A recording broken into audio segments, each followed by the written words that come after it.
Shalom saudaraku, ini bagian terakhir kita membahas tentang kuasa darah. Dan kita tetap membahas satu bagian yang disebut dengan bilur. Bilur telah menyembuhkan.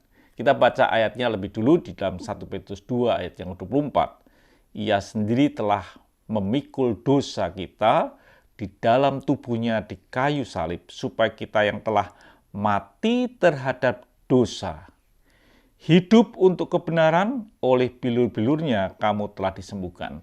Bagian terakhir ini kita bisa menikmati bahwa bilur-bilur Tuhan telah menyembuhkan, bukan ketika kita ini mati di dalam dosa, terhadap dosa, tapi dikatakan juga hidup untuk kebenaran.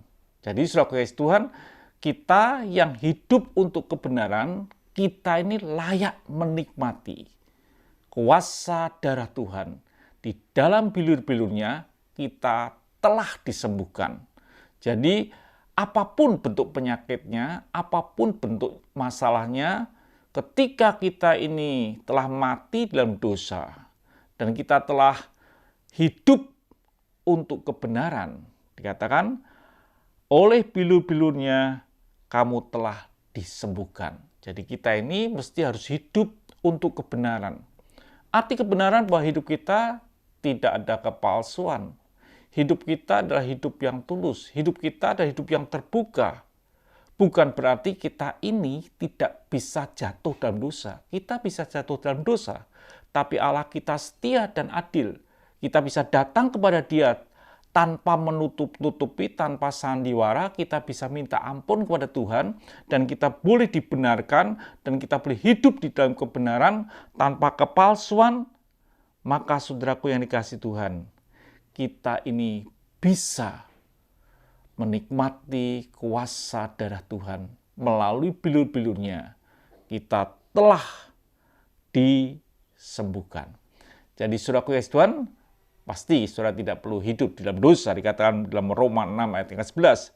Demikianlah hendaklah kamu memandangnya bahwa kamu telah mati bagi dosa, tetapi kamu hidup bagi Allah dalam Kristus Yesus. Hidup kita dalam kebenaran dalam Allah. Karena Tuhan berkata, akulah jalan kebenaran dan hidup, tak seorang pun sampai pada Bapa tanpa melalui aku. Artinya hidup kita harus ada di jalan Tuhan. Dalam firman Tuhan itu kebenaran.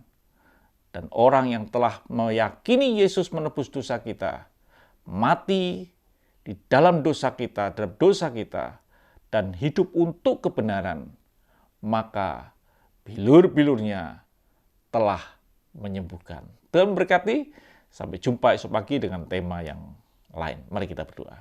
Terima kasih Bapa, kami yang telah ditebus, dan kami telah menyalibkan daging kami, mati dalam dosa, dan hidup di dalam kebenaran firman-Mu. Kami yakin bahwa bilur-Mu telah menyembuhkan segala penyakit kami. Haleluya. Amin. Tuhan berkati.